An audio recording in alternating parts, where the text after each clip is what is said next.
Hello, happy start of the week. Welcome to Within the Frame, where we delve deeper into the top stories taking place not only in South Korea but across the globe. I'm Kim Bo-kyoung.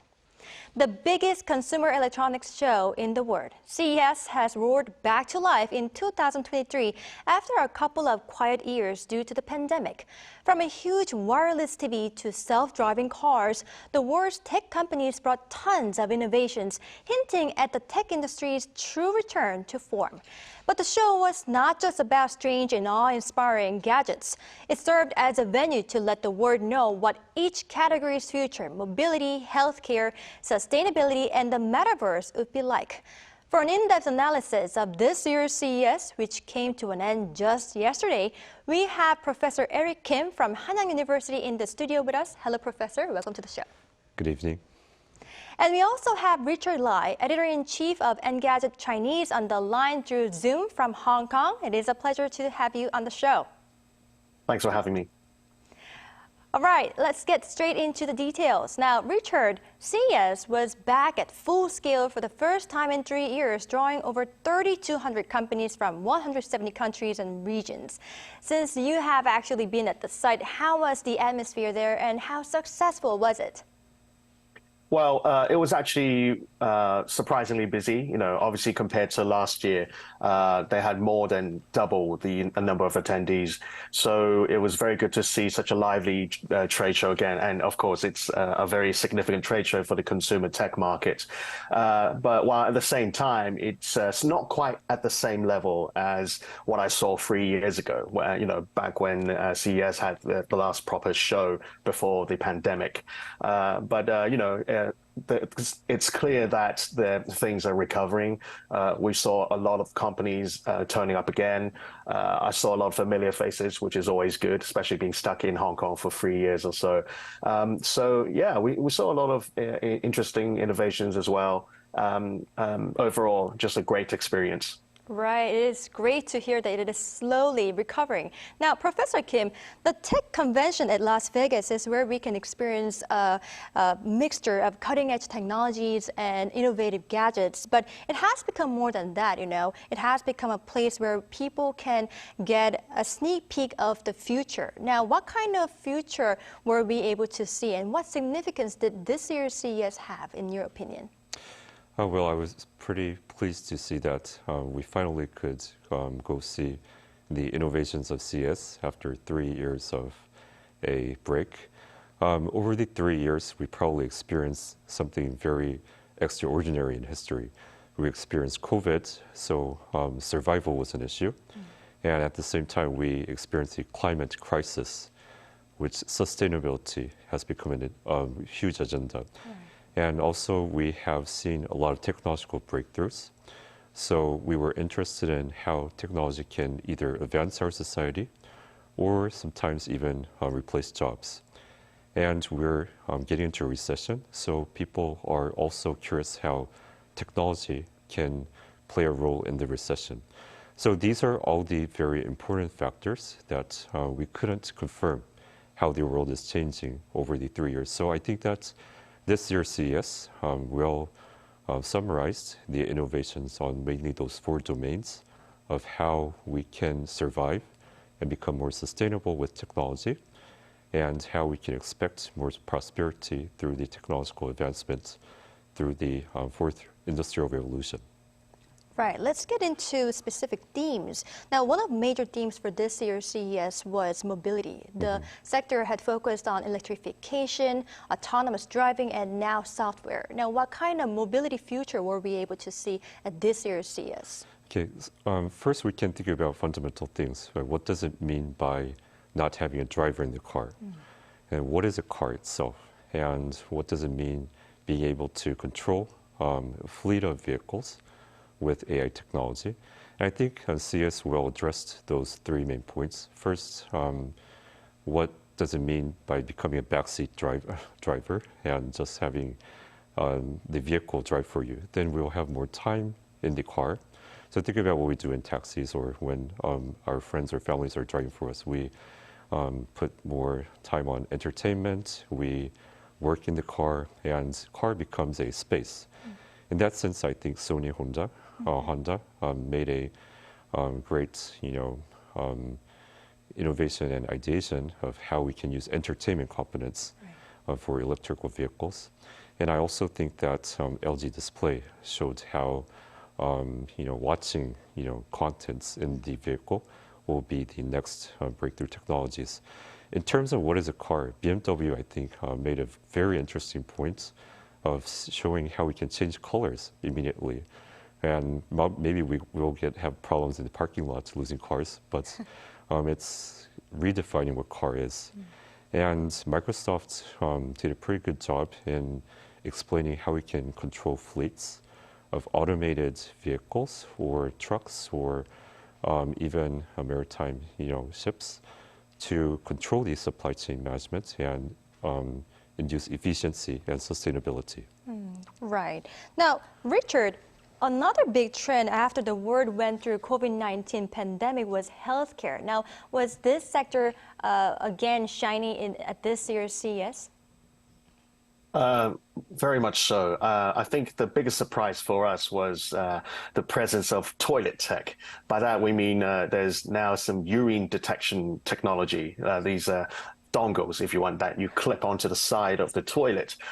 So one of the companies, Withings, they've been in the smart health tech industry for some time, and they're now finally releasing something called the U-Scan. So what you do is you clip this dongle onto the side, and it'll be able to take a little sample of your urine and detect your nutrient levels, such as your fat metabolism, vitamin C, pH levels, things like that. Or you can get another kit to track your menstrual cycle as well. So, and that's coming in the second quarter in Europe, and then maybe later in the US. And there's another company doing something similar as well, but they didn't provide as much detail. We also saw some sleeping tech from actually, it was a South Korean company. It's called Motion Pillow. So it's basically a pillow with 4 airbags inside, and it uses AI to detect whether you're snoring. And if you are snoring, it'll know which airbag to pump up, and it'll gently tilt your head to one side in order to reduce your snoring. So I thought that was pretty cool as well. So I think these were my 2 favorites in terms of the health tech we saw at CES. Well, fantastic. I mean, it's so mesmerizing to hear that we can get our health system checked up by all those small gadgets. Now, Richard, the reason why we paid attention to this year's CES was because big tech companies, global companies like Amazon, Google, and Microsoft, they joined the show, right? I mean, what did they bring? So first of all, we saw Google, and they were very much there to offer their enhancements to the auto experience. So their main feature this time is Android Auto. They released their redesign. So now Google Maps is much easier to use. They had a slight layout rearrangement. And they also have this split screen view, which now offers quick access to music and text. And then the Google Assistant now offers more smart suggestions as well. So, it's able to help you more while you're driving, so you don't have to look at the screen or touch it as much as you used to. There's, more importantly, there's the digital car key sharing. So that's coming to Samsung phones in the near future. So that'll be a very useful feature if you have family members that you want to share your car with. And last but not least, there's Google Maps, the HD version that's coming to the Polestar 3 and the Volvo EX90 to boost their autonomous features. And then with Amazon, they were there to show their upcoming home security drone. It's called the Always Home Cam. They actually first announced it back in CES 2020, but it took them a little while to show us an actual working unit. So we're able to get a preview of that, although they still haven't said when they're able to launch it. Last but not least, we've got Microsoft. I think it was actually their first time returning to CES, but we didn't get much news out of them, but they were there to show off their hardware from their partners in terms of laptops and PCs. But, despite the lack of proper news for us, it was very good to see these big 3 tech giants at CES this year. Right. I mean, I'm so glad to see all those global tech giants coming back to CES and showing their new gadgets. But we cannot leave, our buzz that South Korea's tech giants have brought to CES. I mean, first, Samsung. Its main vision laid out by Vice Chairman Han Jong-hee was Comtech. I mean, please do explain us what Comtech is and what kind of vision did Samsung bring? Okay, first, I'm very pleased to see the almost Asian concepts that we developed 20 years ago, 30 years ago, called ubiquitous, has become to life in the form of IoT. So basically, Comtech is a IoT platform, a slogan for Samsung to have devices connected, but without any frictions for the customer experience. So for now, it's very inconvenient to move around platforms when we're connecting between among devices.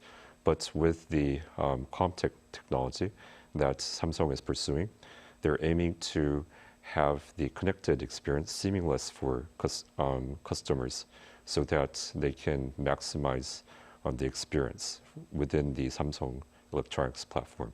Right, so connectivity is the main focus of Samsung for this year's CES. Yes, but at the same time, it's very interesting how they are focusing on Smart Things Hub, which is a wireless charger.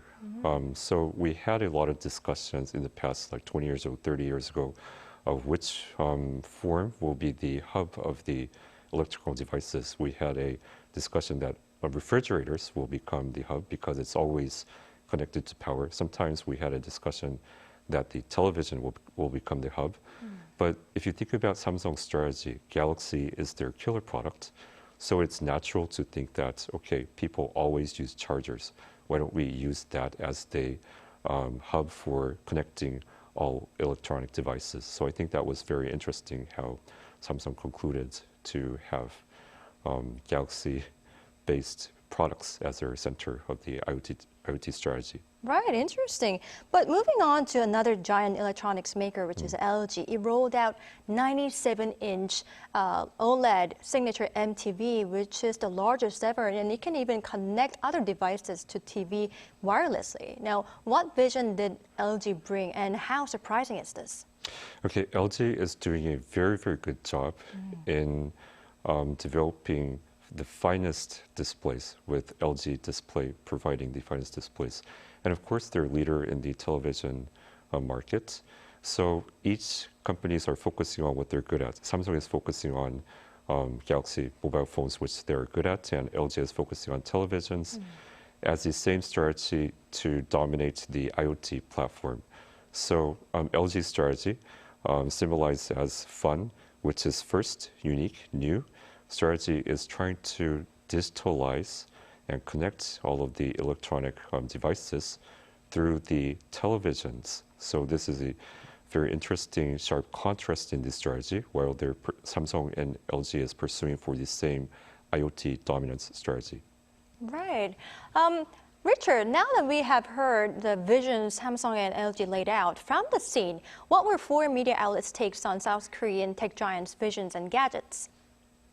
Well, in our case, we actually awarded both Samsung and LG and some of the best of CES awards. So in LG's case, I mean, echoing Professor Kim's mention of LG, we gave them the Best Home Theater Tech Award for the signature OLED M3 TV. So it's able to do wireless 4K transmission at 120 hertz, so to their massive TV, and that's a world's first. They claim to be a world's first truly wireless 4K TV, and it's amazing because if you think about it, normally you have to put your set-top box or some sort of box below the TV, so it's all cluttered.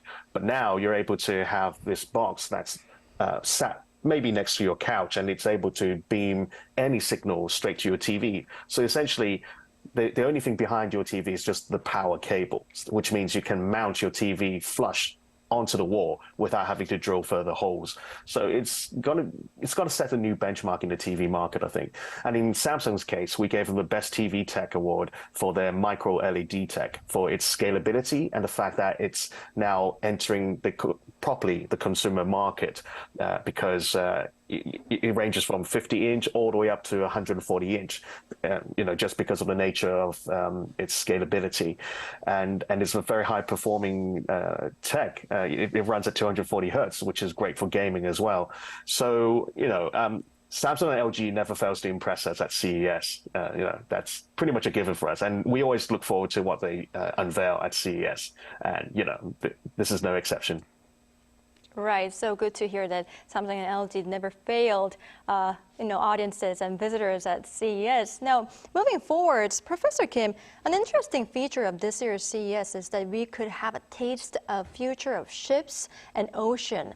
And one of the companies that did that was South Korea's largest shipmaking conglomerate, which is HD Hyundai, and it unveiled its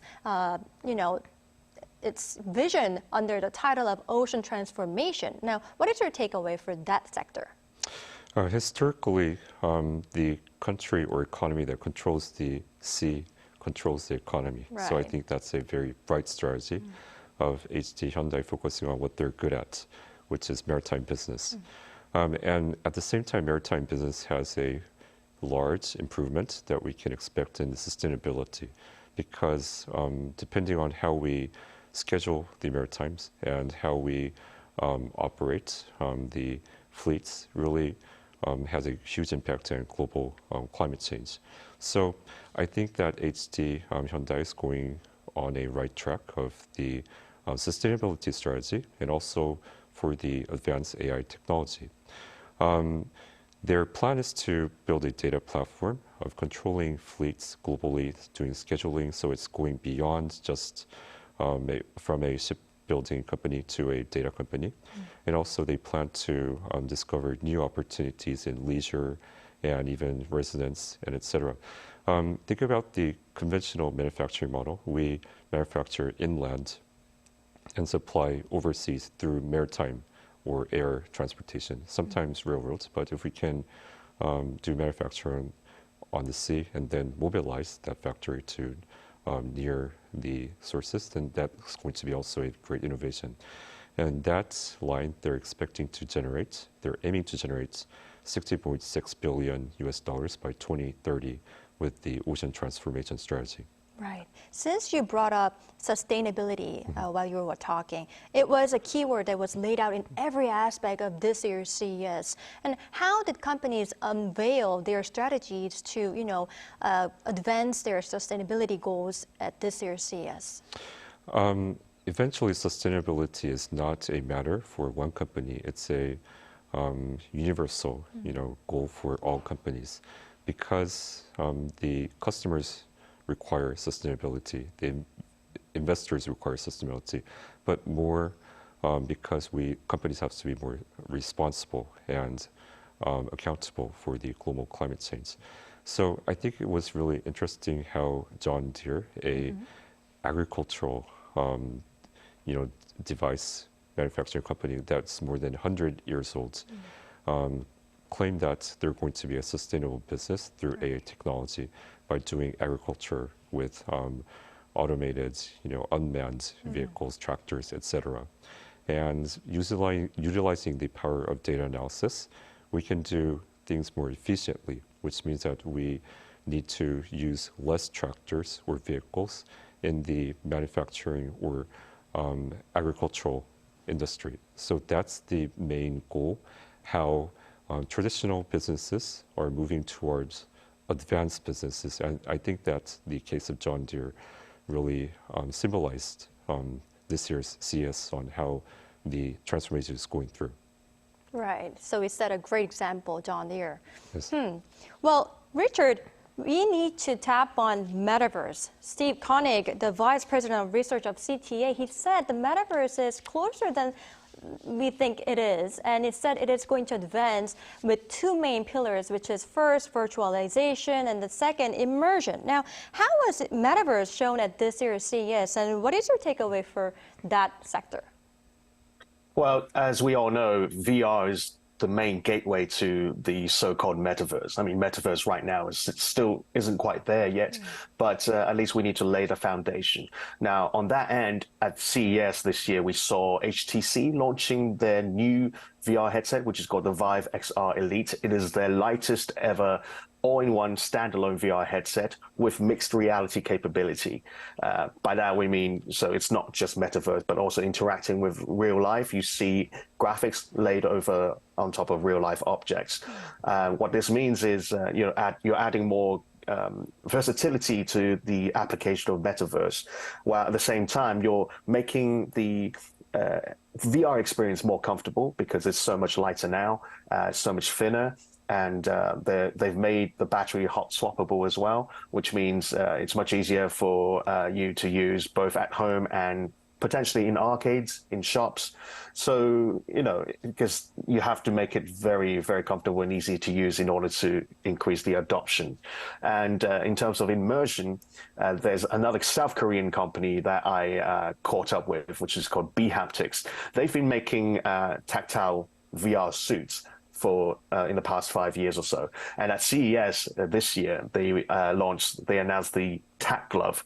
These are tactile gloves that you wear while using VR. So it adds tactile feedback to your fingertips and your wrist as well. Wow. So in the case of the metaverse, if you're hugging someone or hugging an object or holding something, you get a better sensation of, you get the feeling of touch. Because right now, what the metaverse experience is missing is the tactile feedback, and maybe you can even say smell and taste and things like that. Those are coming along.